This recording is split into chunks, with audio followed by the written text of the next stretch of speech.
The chair will address the committee. Magandang umaga po sa ating lahat. Good morning. Good morning.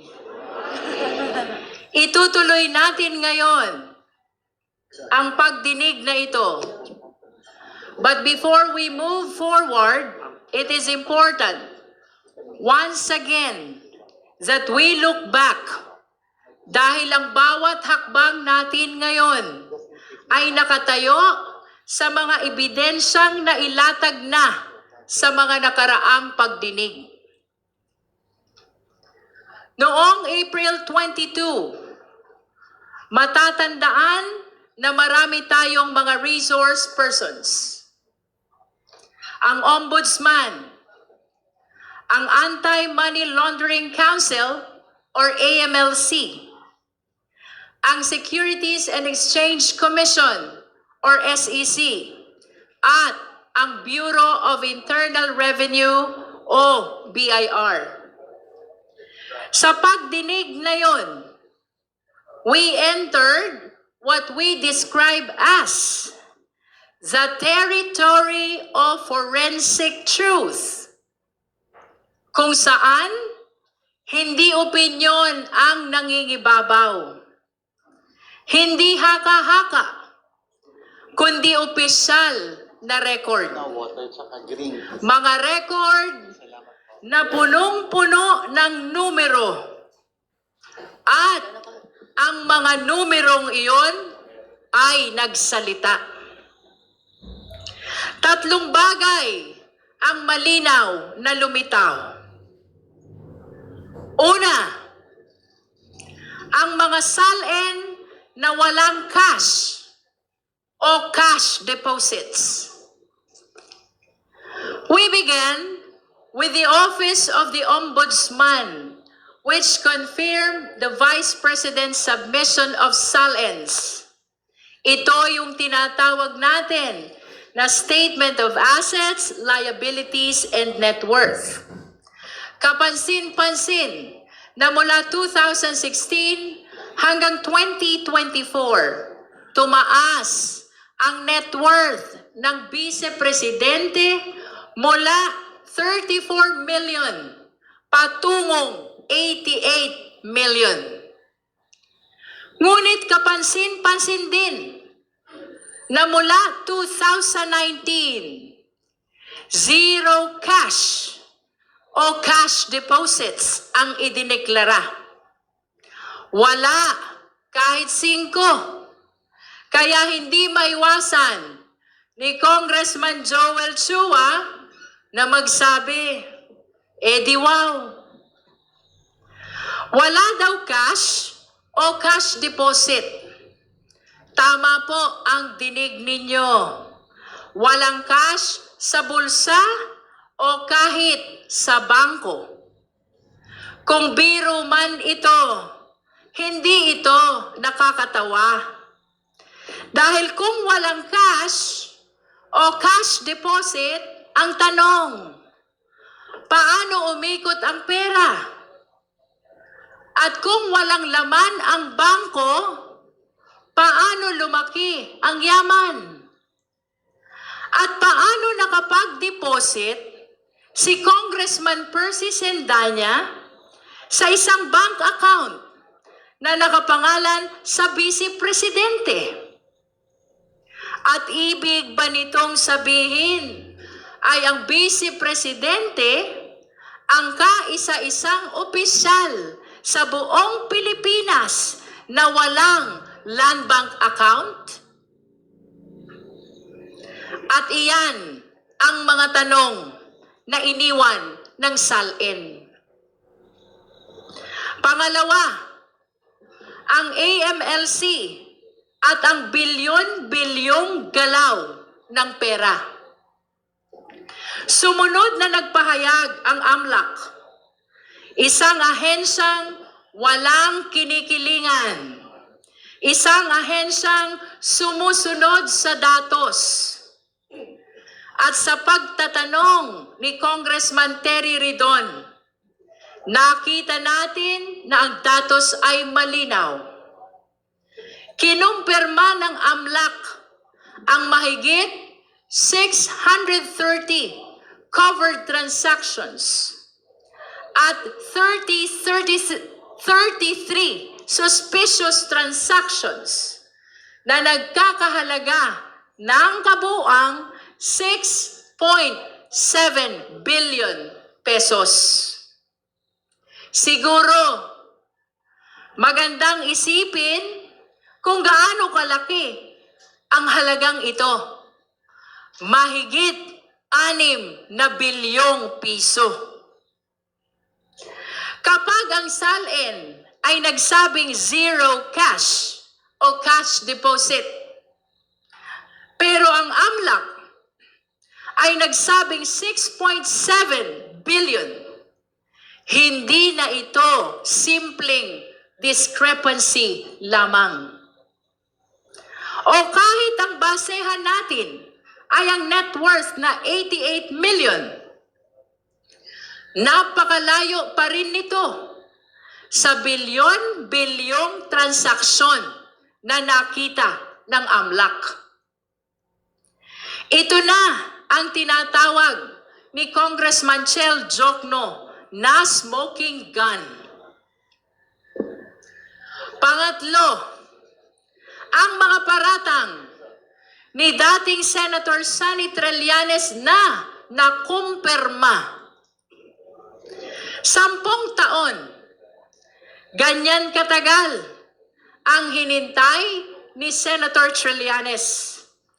Ganyan katagal pinagdudahan ang kanyang mga aligasyon.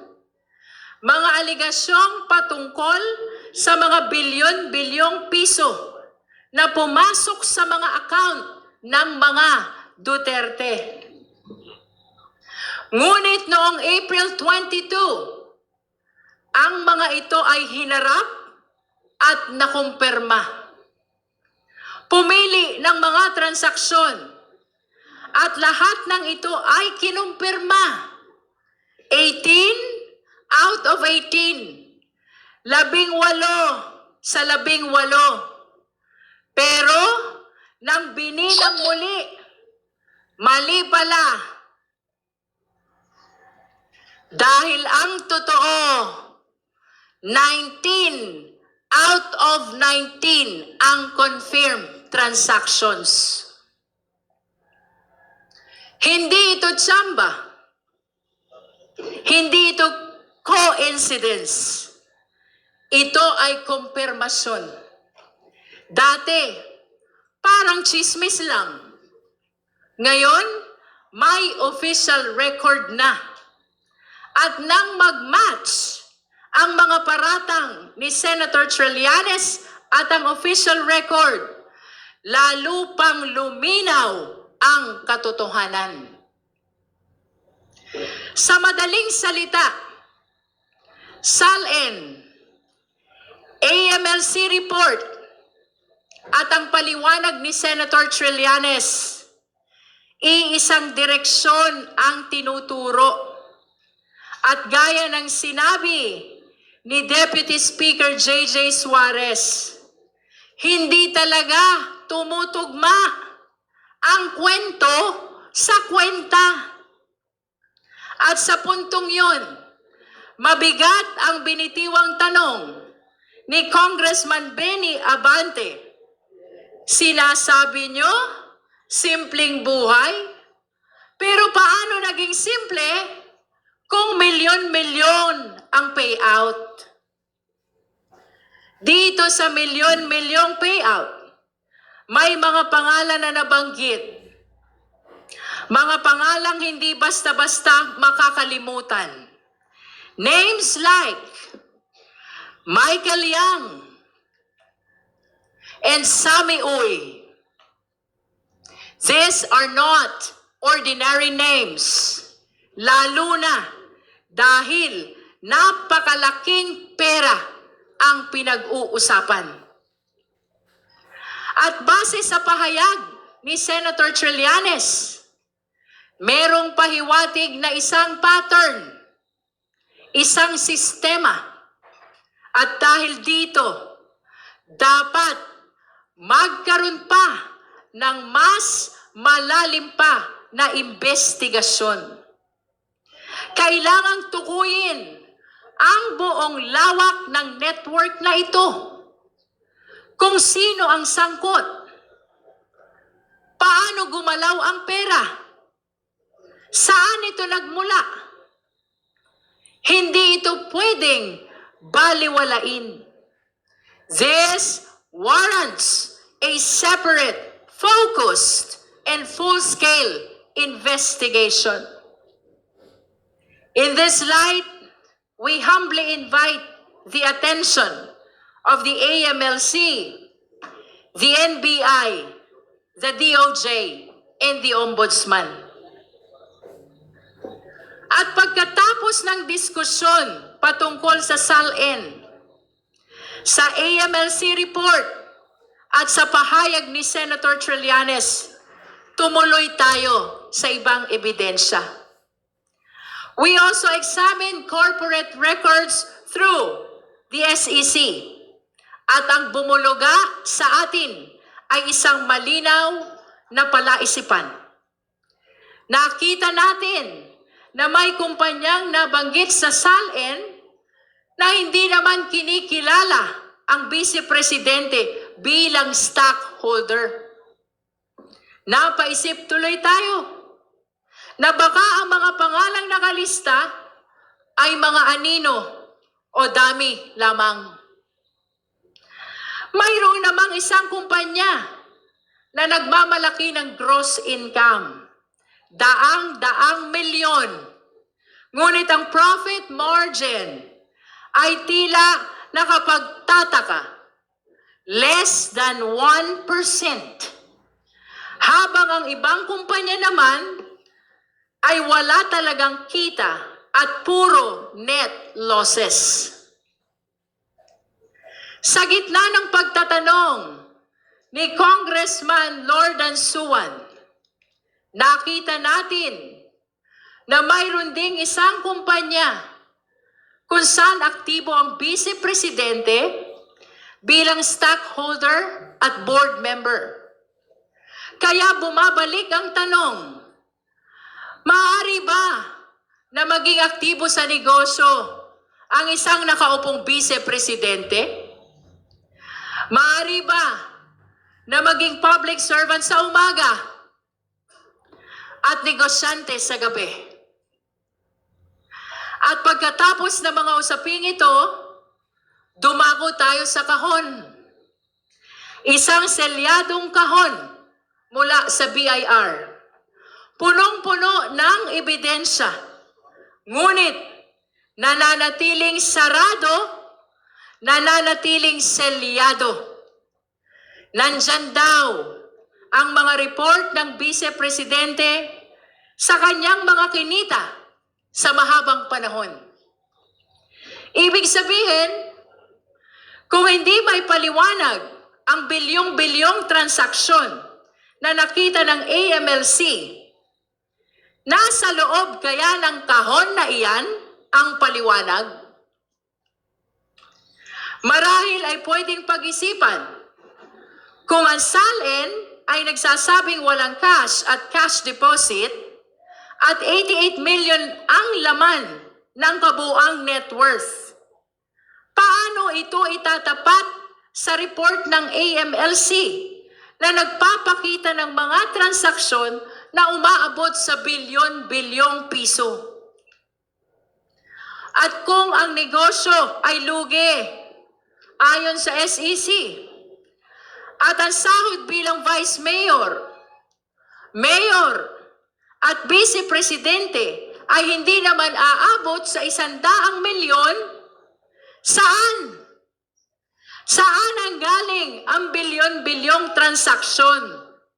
Ang tanong, mga iginagalang na mambabatas, mga minamahal nating kababayan, ang tanong, nasa loob ba ng kahon ang kasagutan? Bagamat pansamantalang ipinagpaliban ang pagbukas ng selyadong kahon. Malinaw sa ating lahat, ang kahong iyan ay hindi lamang kahon ng papel. Iyan ay kahon ng napakaraming katanungan. Katanungan na dapat sagutin at dapat suriin sa tamang panahon. Pagkatapos ng mga revelasyong ito, agad-agad nag-react ang kampo ng Vice Presidente. Muli, 3 punto ang malinaw sa reaksyon nila. Una, sabi ng mga abogado, handa raw sumagot ang Vice Presidente. Handa raw siyang humarap, pero sa Senado. Hindi dito, kundi sa Senado. Ang upuan ng Vice Presidente ay nananatiling bakante. Napaisip tuloy tayo, kung doon siya sasagot, hindi ba't kinikilala na rin niya na meron ng sapat na ebidensya dito at patungo na talaga sa Senado ang kasong ito? Pangalawa, tungkol sa mga naibunyag ng AMLAC, lalo na yung 6.7 billion, hindi raw nila sinasabing tama o mali ang mga numerong ito. Ngunit ang payo nila, be cautious. Mag-ingat daw tayo. Mag-ingat. Naaalala tuloy natin si John Lloyd Cruz sa kanyang karakter na Popoy. Kapag pinapayuhan tayo ni Popoy na mag-ingat, damang-dama natin ang pagmamahal. Yan talaga ang paalala ni Popoy. Ingat tayo lahat. Pero dito, ang bilin nila na mag-ingat tayo ay mukhang hindi galing sa malasakit. Tila isang babala. O baka nga, isang babala. Mag-ingat. Sa harap ng bilyon-bilyong piso, iyan ang sagot. Napakasimple ng tanong, may pera ba o wala? Mayroon bang 6.7 billion na gumalaw sa ilalim ng mga pangalan nila? At kung mayroon, saan galing? Tapos tayo ang mag-iingat? Be cautious daw? Anong klaseng sagot yan? Mag-ingat daw kasi baka raw bloated ang 6.7 million na binanggit ng AMLAC.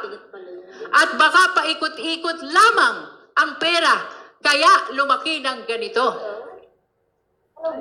Theoretically, posible. Pero isipin natin, mga kasama sa komite, sinong matinong tao ang gagawa niyan? Anong klaseng tao ang paglalaruan ang pera ng ganoon? Paikot-ikot? Palipat-lipat? Inflow? Outflow? Sa loob ng napakaraming taon. Para ano? Para umabot sa bilyon-bilyon. O baka naman, ito na nga ang binabanggit ni Congressman Sia Adjong na nilalabhan na ang pera. Ayon sa kanya, ang paulit-ulit na labas-pasok ng pondo ay senyales ng money laundering. At kung ganoon, lalo itong dapat ipaliwanag. Kaya malinaw ang panawagan. Huwag manghula. Huwag mag-assume. Ang Vice-Presidente mismo ang dapat magpaliwanag. Kung walang tinatago, buksan ang records. Ipakita ang accounts. Pero bakit hindi ginagawa? Bakit patuloy ang pag-iwas? At ang pangatlo, sa reaksyon ng defense team. Ito na nga, may bagong reklamo na naman daw na inihain sa Office of the City Prosecutor. Bagamat wala pa tayong natatanggap na opisyal na kopya ng nasabing reklamo, let me say this, handa tayong harapin ito. Pero pansinin natin, kung totoo ang mga ulat, ang tinutumbok ng reklamo ay ang sabina natin at ang proseso ng paglabas ng AMLAC report. Hindi ang nilalaman ng AMLAC report. Klaro.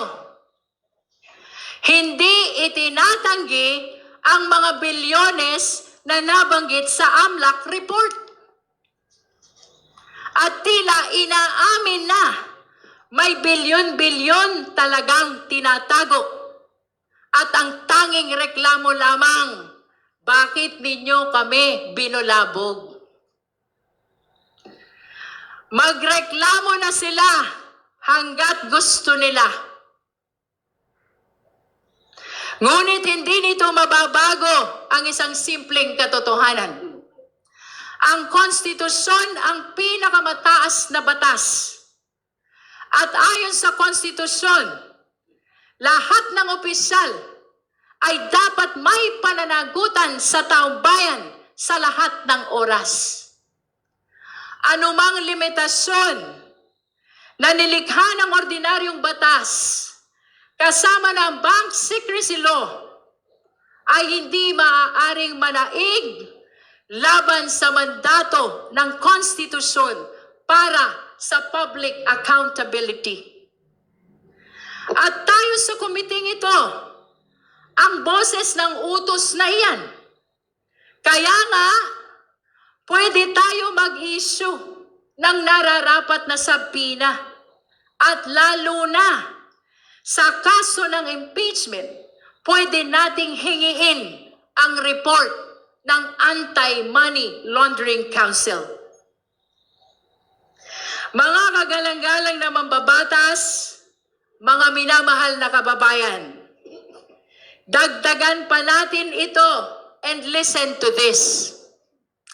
Hindi nilikha ang Bank Secrecy Law para maging taguan ng hindi may paliwanag na yaman. Ang layunin ng Bank Secrecy Law ay protektahan ang lehitimong deposito. Hindi pagtakpan ang kahinahinalang galaw ng bilyon-bilyong piso. Ang papel ng AMLAC ay siyasatin ang mga kahinahinalang transaksyon at iulat ang mga ito sa kinauukulan dahil ang pagpapalabas ng katotohanan ay hindi paglabag, kundi pagsunod lamang sa mas mataas na prinsipyo ng pananagutan. If there is nothing to hide, there is no reason to hide. There is no reason to obstruct. The only people who fear the disclosure of these transactions are those with dirty secrets. Transparency is the only response of those with integrity. Everything else is just an excuse. At tandaan natin, dati pa nilang sinubukan na harangin sa kagalang-galang na Korte Suprema ang kapangyarihan ng komite na mag-issue ng subpoena. Pero hanggang ngayon, walang temporary restraining order o kahit direktiba galing sa Supreme Court. Kaya malinaw, we shall proceed. At yan ang tatlong bagay na ginawa nila.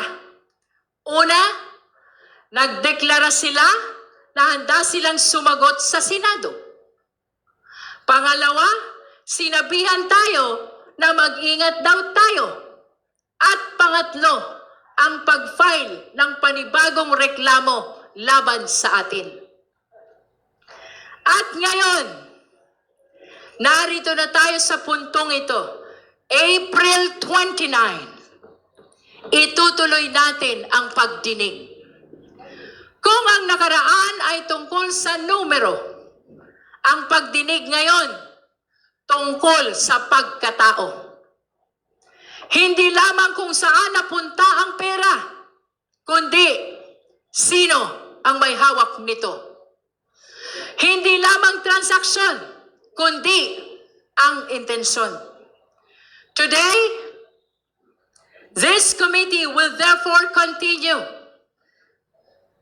its pursuit of the truth. Sisimulan natin sa selyadong kahon na galing sa BIR. Isang kahon na naglalaman ng mga dokumento na maaaring magbigay linaw sa mga katanungan natin. Pero hindi tayo titigil dyan. Dahil pagkatapos niyan, pupunta tayo sa mas malalim at nakababahalang usapin. We will examine allegations involving threats, intimidation, possible violence, destabilization. Ang paratang na, kung totoo, ay hindi lamang nakakaalarma, kundi lubhang mapanganib para sa ating lahat. May mga video, may mga salita, may mga pahayag na kailangang patunayan. Kaya inaasahan nating marinig ang paliwanag ng NBI, National Bureau of Investigation. Sila ang magdadala ng mga video. Sila ang tutulong sumagot sa mga karagdagang katanungan tungkol sa mga ito. So let us be clear. This is no longer just about discrepancies. This is now about character. Sino ba talaga ang vice-presidente? Siya ba talaga ito? Ang vice-presidente?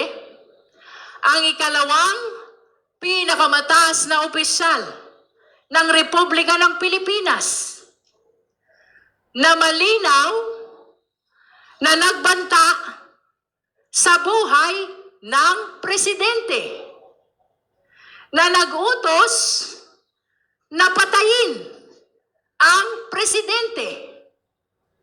Siya ba itong uhaw sa karahasan na nakuha pang magsalita tungkol sa pagpugot ng ulo ng presidente? Is she a public servant bound by the same laws as the person on the street? Or one who believes she is above the law? Siya ba ay lingkod bayan na yumuyuko sa batas? O isang makapangyarihang tao na gustong paluhurin ang batas? Ano ba talaga ang kanyang tunay na kulay? Iyan ang tanong natin sa araw na ito. Iyan ang susubukin nating sagutin. At sa huli, babalik tayo sa pinakasimple, ngunit pinakamabigat na tanong. Sa prosesong ito, Sa gitna ng mga paratang laban sa Vice Presidente at sa gitna ng mga ebidensya, karapat-dapat ba siya sa posisyon niya? Is she still fit in her position as Vice President of the country? Gaya ng lagi nating sinasabi, wala tayong papanigan, kundi ang katotohanan. Saan man tayo dali ng ebidensya, doon tayo susunod. Gaano man ito kalayo, gaano man ito kahirap, doon tayo pupunta. Our mandate is clear. Our resolve is firm, guided by the Constitution, anchored on evidence, and faithful to the trust of the Filipino people, and above all, led by the clear voice of our conscience, we shall continue this hearing. Ang sabi ng kampo ng Vice Presidente, let us be cautious. Mag-ingat daw tayo. Ang sagot natin, let us be truthful. Magpakatotoo tayo. With that, maraming salamat po.